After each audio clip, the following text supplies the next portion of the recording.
Alrighty.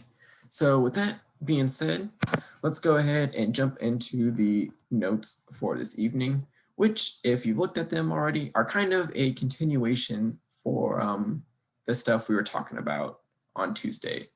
So Tuesday was all about the kidneys and the nephrons and how they filter out your blood.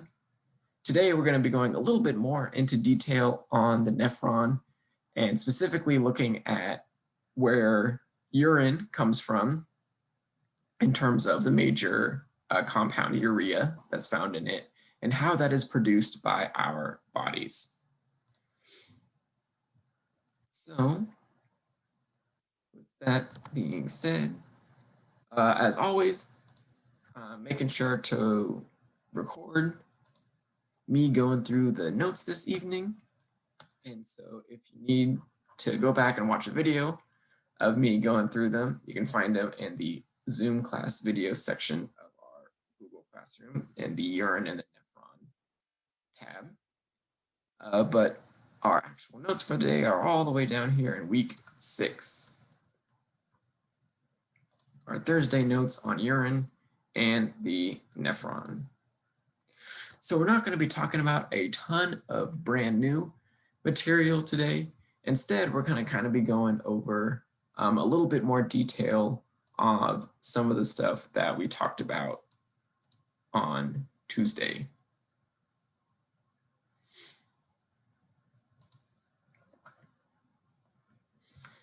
All right. So we're going to start off by focusing in right on our friend, the nephron, the actual functional unit of the kidney that does all of our filtration.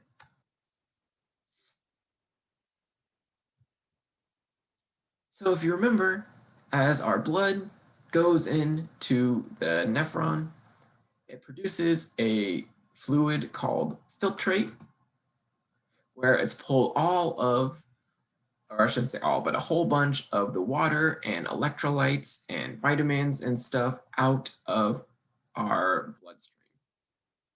So the pressure of the blood going through that area causes those things to kind of be pushed out, and the force of diffusion also pulls them out of our blood.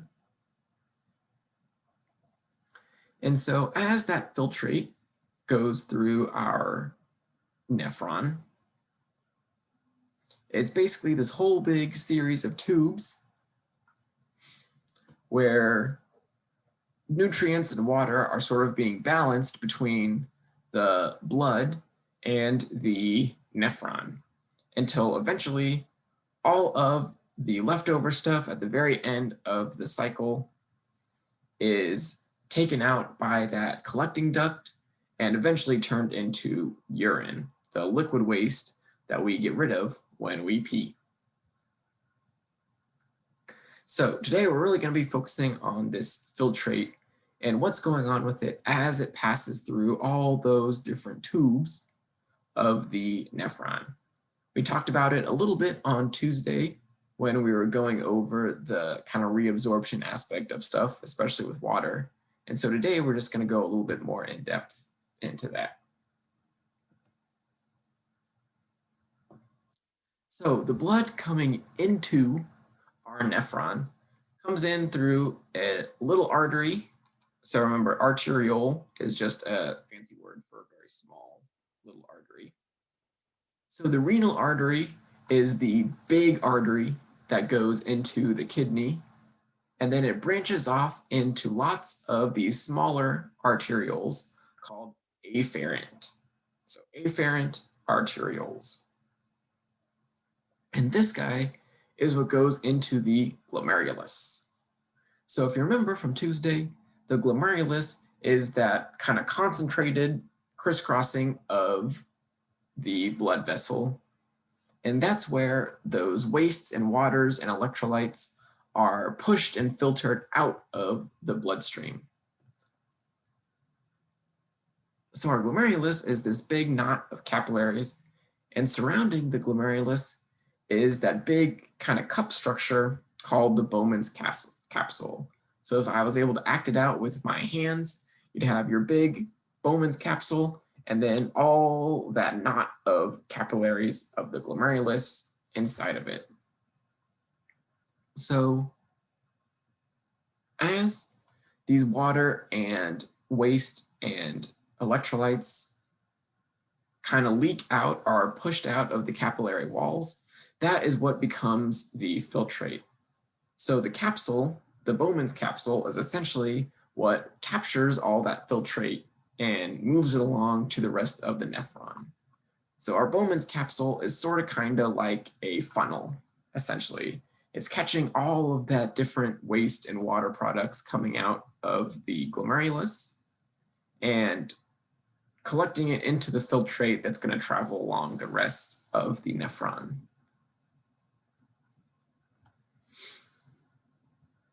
So here is kind of a simplified overview of what's going on in a nephron. You can see our afferent arteriole. Remember, that's the one that's going in to the glomerulus. And then our glomerulus with all these little tubes, and then our Bowens capsule right around us.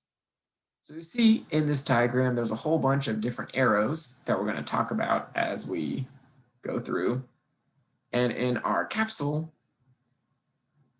we have our filtrate. So this little green arrow right here is the filtrate, and it's coming out of the blood and it's going to travel through the rest of the nephron. So blood goes in through the afferent, goes through these little capillary knots of the glomerulus, and then the filtrate gets pushed out and travels through the nephron itself. So here is what the glomerulus actually looks like. So this is an electron microscope image of the glomerulus inside the nephron of a mouse. And you can see that our little cartoon picture from early on really is not all that far off. It's this very dense, winding series of capillary tubes where the filtrate is being pushed out of the bloodstream.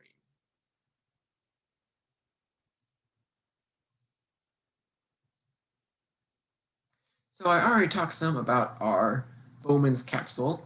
That's that big cup-shaped structure that's collecting our filtrate. And then once the blood itself is done inside the glomerulus, it leaves the nephron through the efferent arteriole.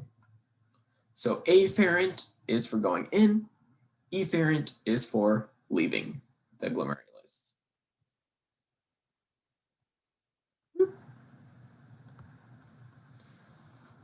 So after the blood leaves the glomerulus, it doesn't just head out of the kidney, right?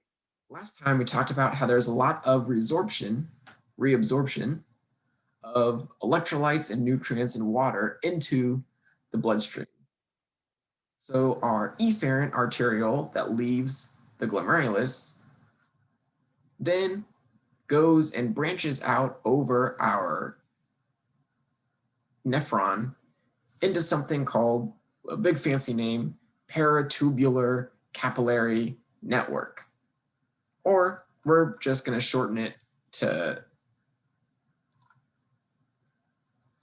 PCN. And the PCN is essentially just the blood that is flowing around the nephron that's reabsorbing the water and nutrients from the filtrate.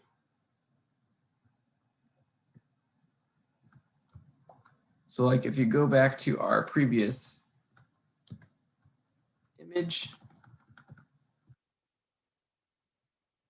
it's not pictured here, but crisscrossing this nephron all around it are blood vessels, and those are what make up the PCN. It's just all the blood vessels covering the nephron.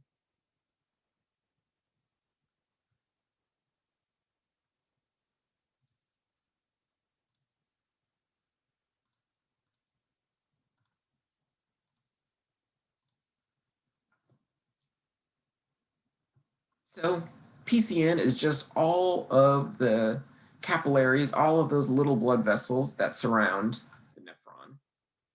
And once the blood finishes its circuit through the PCN, that is what travels to the renal vein. So the renal vein is the big vein that carries the blood out of the kidney. And so that's where the blood and the PCN is headed after it goes around and around all the tubes of the nephron. So the reason why we have this PCN, why all of these little capillaries are surrounding the nephron, is because when that blood goes through the glomerulus and pushes all of that stuff out, a lot of that stuff we want back in the blood, right? We don't want to leave all of the electrolytes and nutrients and water inside the filtrate. We want it back in the blood. So by keeping the blood nearby, our blood vessels can reabsorb some of those nutrients from the filtrate. So that's what the PCN is there to do. Make sure that our blood reabsorbs some of those important water and nutrients and electrolytes from the filtrate.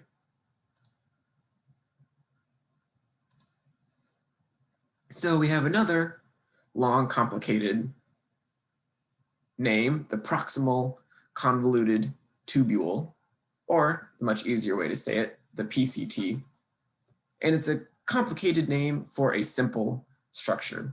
It's just the first part of the nephron after the Bowens capsule. So as it travels out of the Bowens capsule, it goes through the first set of tubes. And so the PCT is just the first set of tubes. So this is where we reabsorb a lot of nutrients from the filtrate. So a lot of those blood sugars or important lipids or carbohydrates that are in our blood that accidentally got taken out. The PCT, this first section, is where we reabsorb them back into the blood.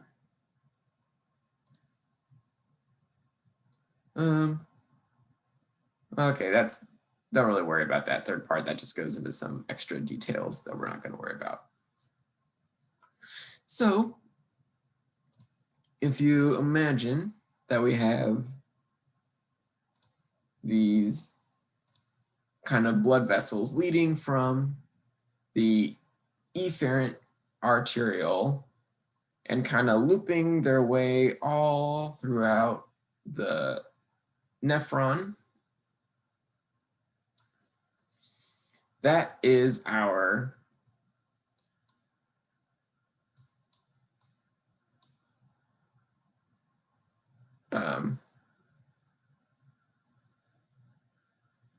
what was it, PTN? Man, even I can't keep these things straight sometimes, I swear. PCN. Thank you, PCN and PCT. Oh, PCT is right there. PCN.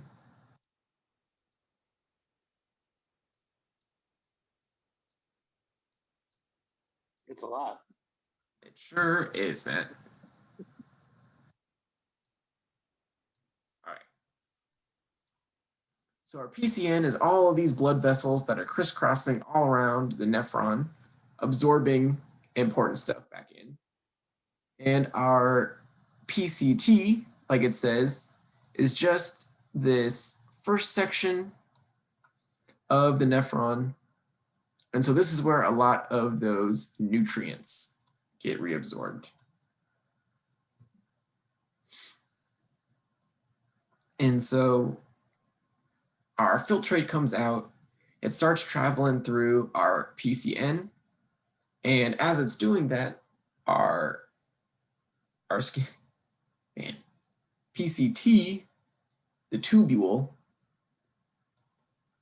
so our filtrate is going through our tubule right here. And as it's doing that, it's being reabsorbed by our capillary network, our PCN. So we're moving nutrients from the nephron itself, from the filtrate, back into the bloodstream. So whenever you see PCN, you can just replace it with bloodstream, essentially. That's what it's referring to. PCN is just the fancy anatomical term because in anatomy, everything gets fancy anatomical terms. All right. Any question about filtration or reabsorption so far?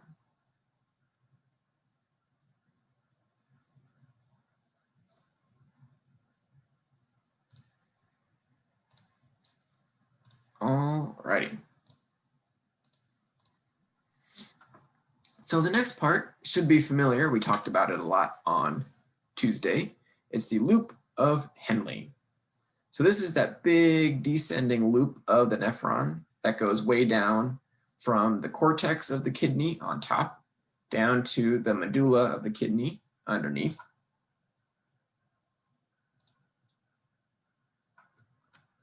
So the loop of Henle does a lot of water and salt filtration. So it is where our body and our kidneys make extra sure that we're getting the correct balance of salt and water in our blood versus into the filtrate. A lot of times we'll start off with there being way too many salt molecules in the filtrate. And so the loop of Henle makes sure that those go back out into our bloodstream, our PCN. It also is where, like we talked about yesterday, a lot of water reabsorption happens as well. So our tubules, our proximal tubules, the PCTs, those do a lot of nutrients. Our loop of Henle does a lot of water and salt. And then after the loop of Henle, we have not the PCT, but the DCT.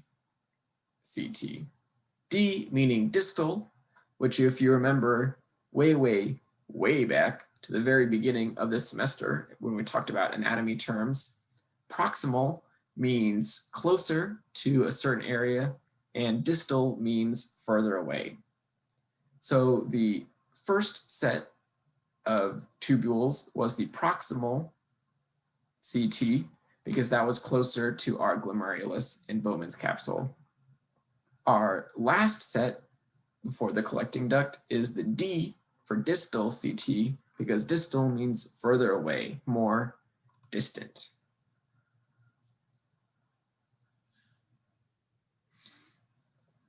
And in the DCT, that's where essentially we make sure that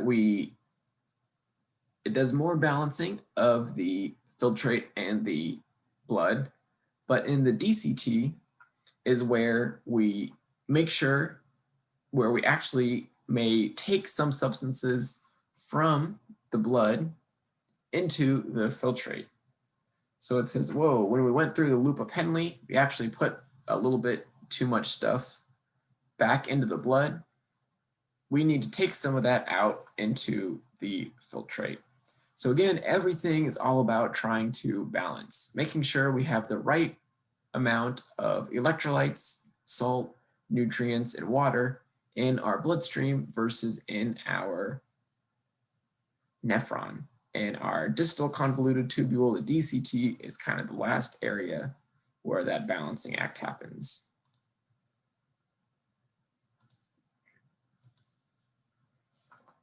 So then finally, at the very end of everything, we no longer have our bloodstream, our PCN.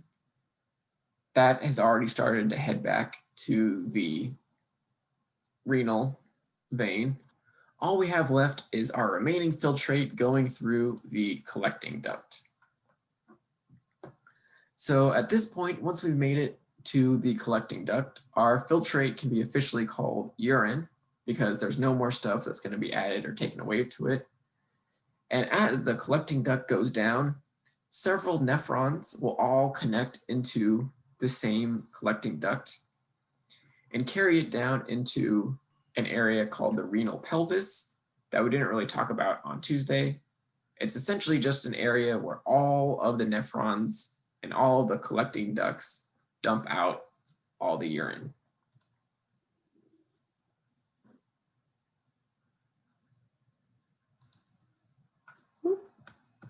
So the collecting duct is sort of the final area where water can be reabsorbed. If there's too much water in our urine, if our body still needs some more water, if we're a little bit dehydrated, we can, if necessary, reabsorb some of that water into our body from the collecting duct. So the collecting duct is sort of the final stop for our filtrate, for our urine, before it leaves from the kidneys. So to kind of put everything together, we have our afferent arteriole going into the glomerulus, our filtrate being pushed out and being caught by the Bowens capsule. Our efferent arteriole then leaves and creates that whole PCN network that covers the nephron. The first stop that the filtrate goes through is our proximal tubule, our PCT right here, making sure that nutrients are balanced between the water and the filtrate. We then drop down through our loop of Henle down here, which makes sure that water and salt get balanced between the urine and the filtrate and that bloodstream.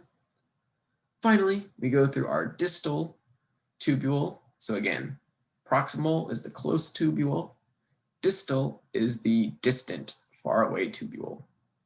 Our filtrate goes through this last series of tubes. We do some final water and nutrient balance. And then finally, we drop down through our collecting duct. So all of these other little kind of branches coming off of, these are where other nephrons connect in. So they're not pictured so that we can see just the one big nephron more clearly, but there can be several nephrons that all collect to one single collecting duct that's then gonna pool down in the kidney, meet up with all the other collecting ducts. And then if you remember from yesterday, we have that ureter, that tube that's gonna take our urine from the kidney down into the bladder.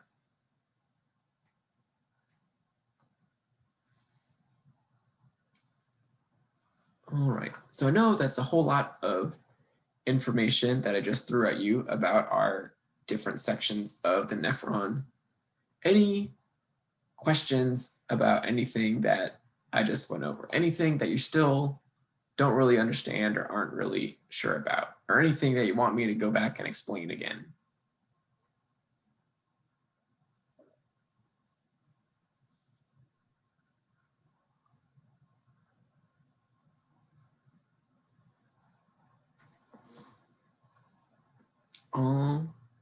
Alrighty. So just to make sure everybody got it, one kind of final, very quick review. Blood comes in, filtrate gets pushed out, travels through first set of tubes where it balances with the blood, goes down through the loop of Henle where it balances with the blood, travels through our distal set of tubes where it balances with the blood, and then all the leftover filtrate goes through our collecting duct and eventually is removed from the kidney as urine.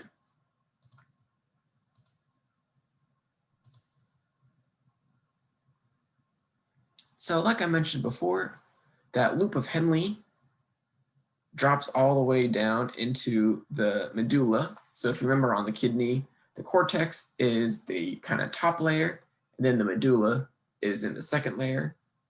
Most nephrons, their tubules and Bowens capsule are up in the cortex, and then only the loop of Henle and then the collecting duct nearby go down into the medulla. I think that was the main thing that I wanted to hit on this slide. There's some other information about why that's important, but we're not really going to go over that tonight. So here's sort of a little picture of it. You see we have our kidney renal cortex on the top, and then the renal medulla on the bottom. And we have our loop of Henle stretching down and kind of bridging the gap for each nephron between one and the other. And then our collecting duct goes all the way down through the medulla and meets up with the other collecting ducts at the bottom, just before the ureter. Okay, so we talked about how the nephron works. Now we're going to talk about a little bit more detail on what exactly is the nephron getting rid of? What are those waste products that we're disposing of? So, what goes into urine? Well, like we mentioned, there's some water and some salt and some nutrients that are going to end up in your urine. But the major waste product that our body is looking to get rid of in urine is a compound called urea.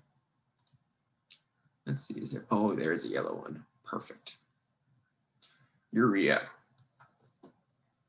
So what is urea and where does it come from?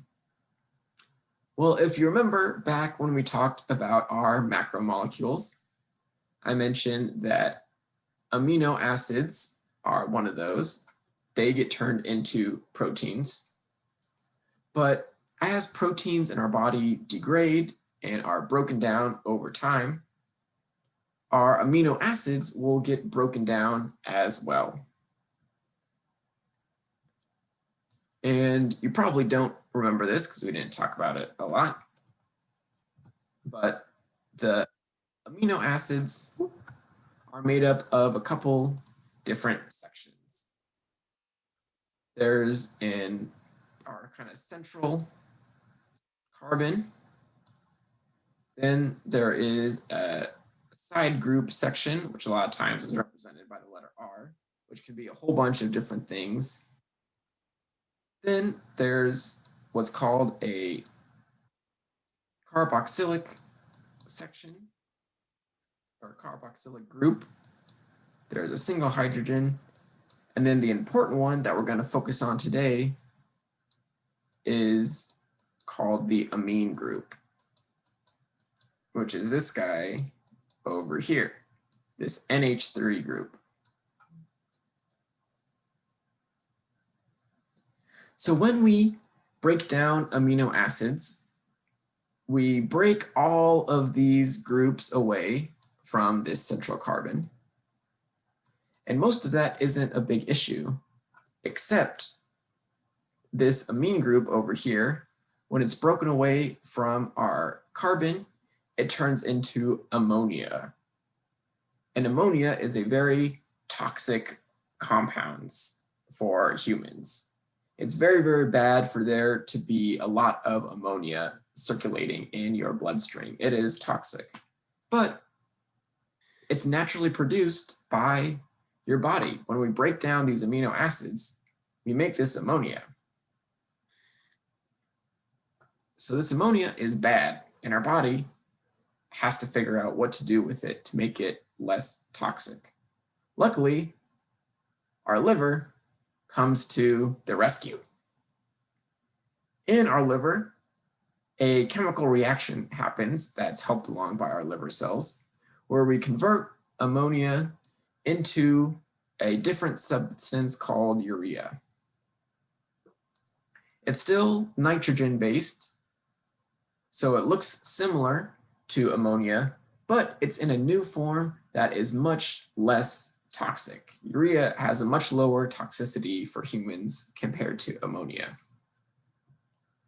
So urea, it's okay if there is urea in your bloodstream in relatively large amounts. Obviously, we don't really want it to be there because It's just leftovers of broken down amino acids, right? It's stuff we're trying to get rid of. We're breaking it down and sending it to the dump, essentially. So we have this urea that's made by the liver. We want it out of our body at some point, and that's where the kidneys come into play. So as I'm talking about the waste products that are being taken out of our bloodstream, urea is one of the major wastes that we're getting rid of. And as you might expect, that's where the word urine is derived from, because this is far and away the most common waste product that's in your urine is urea. There's other stuff that is excreted by the kidneys in your urine as well. So things like medicine and drugs. So that's why so many drug tests that people have to take are urine based, because if there's enough drugs in your bloodstream, your body after a while is going to want to get rid of it. And so it'll send that blood to the kidneys, and those drugs will get filtered out and passed into your urine. Also things like hormones. So that's where pregnancy tests work, because there's certain hormones that get released by a woman's body when she becomes pregnant. And those hormones are usually in a high enough concentration in the blood that some of them will be removed by the nephron and converted or be put into the urine.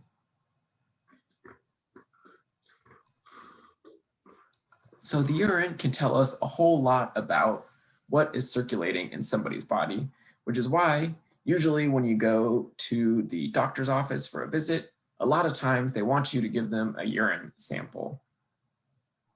Not just because they want to make sure that you have the right amount of urea in your urine, but also because they're testing to see if there's any hormones or any other byproducts of cells that are getting a little bit too high in your bloodstream.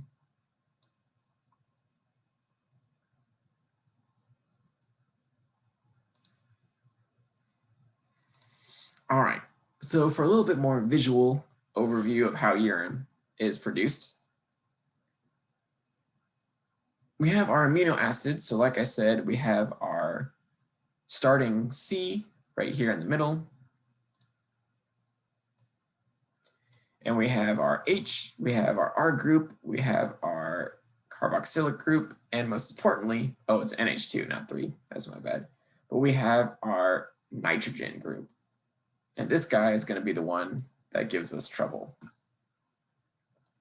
So when a protein is used up and isn't functioning correctly anymore, we'll break down the amino acids that make up that protein. And when this nitrogen group gets broken down, it releases ammonia. And like I said, ammonia is bad. Ammonia is toxic to your body. So we have to pretty quickly figure out a way to deal with that ammonia before it builds up to a dangerous level. Luckily, we can take our ammonia and the blood will carry the ammonia from ourselves to our liver. And in the liver cells do a chemical reaction between ammonia, which is NH3,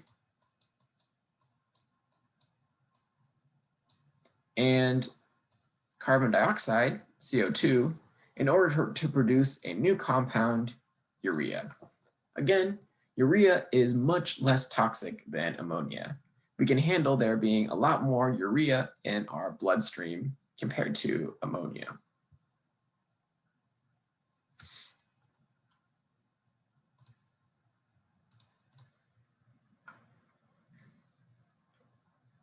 So here is the chemical symbol for urea. Again, remember we combined some NH2s and some CO2s. And so our new compound is a carbon attached to an NH2 group on either side, that's also bonded to an O, an oxygen group. So now, instead of ammonia circling around in our blood, it is urea, which is much safer. Eventually, that blood will be carried to the kidneys, where it goes through the glomerulus. The filtrate with urea gets taken out. And at the end of the day, we end up with urine that passes through our collecting duct, is taken out of the kidneys by our ureter, and ends up in the bladder, where it eventually gets excreted out of our body when you pee. So we start off with amino acids. We break those amino acids down and produce ammonia, which is very bad. We take that ammonia to the liver and change it into urea, which is less bad.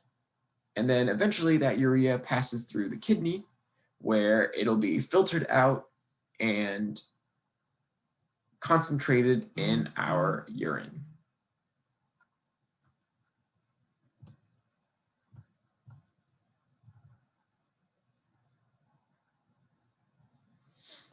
So there are a couple different ways that urine is produced, meaning a couple different ways in which we get that filtrate out of the blood. So one way that we filter our blood is just through simple pressure. So as the blood goes through that glomerulus, those capillary tubes it goes through are very small, and the blood is pushing very hard to get through there. So there's a lot of pressure that forces water and other solutes like urea and electrolytes out of the capillaries and into that Bowens capsule.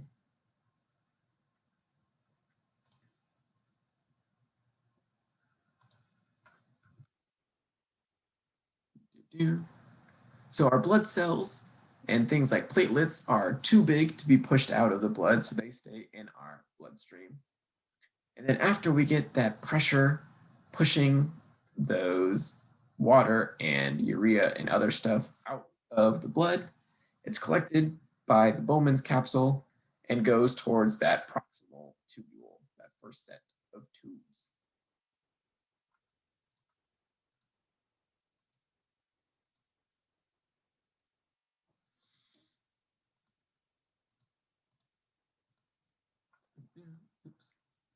Up next, we have our reabsorption section. We can have what's called selective reabsorption, where we are transporting only certain compounds back into the blood in our bloodstream, our PCN, right? So when we do this resorption, from a lot of this happens in that proximal tubule, the PCT. So almost all of the nutrients for that accidentally got pushed out, like extra amino acids and glucose, those get returned, as does a lot of the water. So we're actively putting substances back into the bloodstream that we took out. So it's not just pressure, which is pushing everything out. This selective resorption is putting certain things back in to the blood.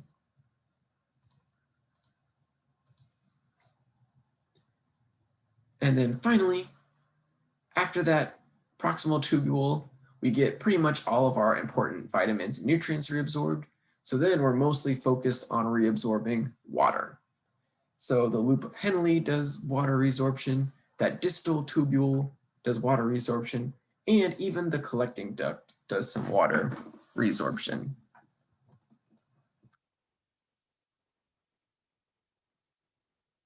So all about making sure that we have the right amount of water in our bloodstream, right? We need a little bit of water in order to produce our urine and make it easy to pass through the urethra. But we want as much of the water as we can get to stay in our bloodstream.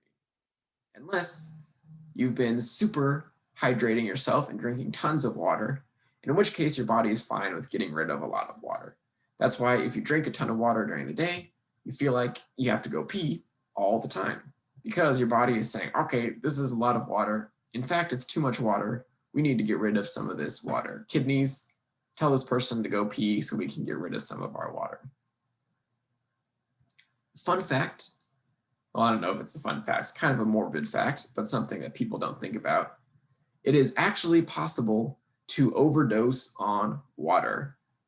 If you drink a ton of water over a relatively short period of time and hold your pee so you prevent yourself from getting rid of that water, you can actually alter your blood chemistry and make it so that your blood cells start absorbing too much water and bursting, essentially. And obviously, having red blood cells rupture inside of your bloodstream is not good. So there have been people medically documented in history who have died from consuming too much water. It makes your blood essentially too dilute, too thin, and it over absorbs water into your blood cells, causing them to burst, essentially. I've heard of that happening at raves. Oh, really? People indulge and keep drinking too much water and don't take a break, and they don't notice it because they're on things. Mm-hmm. So yeah, so if you want to avoid that, it's very simple. When you have to go pee, go pee. That gets rid of some of this too much water and makes it so that it's all balanced. So if we compare the blood going into the kidney, so the blood in the renal artery, which goes into the kidney, versus the blood that's coming out of the kidney, our blood going in has high oxygen and low carbon dioxide. So this is arterial blood. So it's recently come from the lungs. So we have high oxygen and low carbon dioxide. As the blood goes through the kidney, it actually does diffusion to the kidney cells to give them some of the oxygen that they need. Renal artery blood has more of these nitrogenous wastes, so things like urea and uric acid, which is a less common form in humans, but some animals use uric acid instead of urea to get rid of this extra nitrogen. We've got a high blood glucose count, got a high count of different salts like sodium and chlorine and potassium, and we have more hormones and antibiotics and vitamins. As the blood comes out of the kidney, it's dropped off its oxygen to the kidney cells and picked up some of its carbon dioxide. It's gotten rid of the nitrogenous wastes that it was carrying around, which is the main purpose for going to the kidney in the first place. There's a little bit less glucose. We try to put all the glucose that we can back into the bloodstream, but a little bit of it always slips through. And then same thing with the salts as well. We try to balance the salts with the bloodstream, but there tends to be a little bit fewer of them coming out in the blood at the end. And then also, if we have a large number of hormones or vitamins that were circulating in our bloodstream, some of those will get dumped off into the urine, so we'll have less of them in the blood coming out of the kidney. So the main thing that we're trying to get rid of is the nitrogenous wastes. Those are the major kind of waste products that we want to pee out. But as the blood and the filtrate get passed and balanced, we can't help but lose a little bit of glucose, salt, and electrolytes, and some of our hormones and drugs and vitamins as well.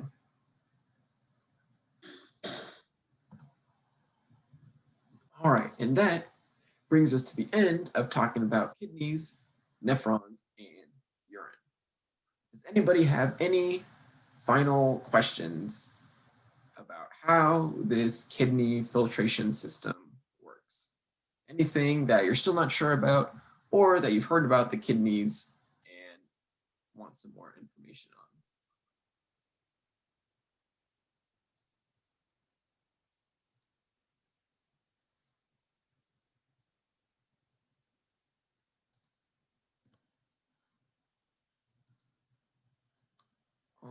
Alrighty. So the assignment for today, if you took a look at the notes already, is pretty straightforward. And your final assignment for week 6. Essentially, I just asked a simple question on the Google Classroom where I want you to give me a short explanation about how we take our waste products of amino acids, so that nitrogen group that we break off of that amino acid. What are the steps that we take to turn it into urine? You don't have to go through all the stuff with the filtration of the nephron and the loop of Henle and the convoluted tubules. I just want to know, especially if you look at, even put it on here, slides 14 to 18. So those were those kind of mostly picture slides showing the liver and the kidneys and the urine at the end. So I kind of just want you to give me a basic overview of how do we take this nitrogen-based waste product that we get when we break down amino acids, and how do we turn that into something that's safer and ends up in the urine?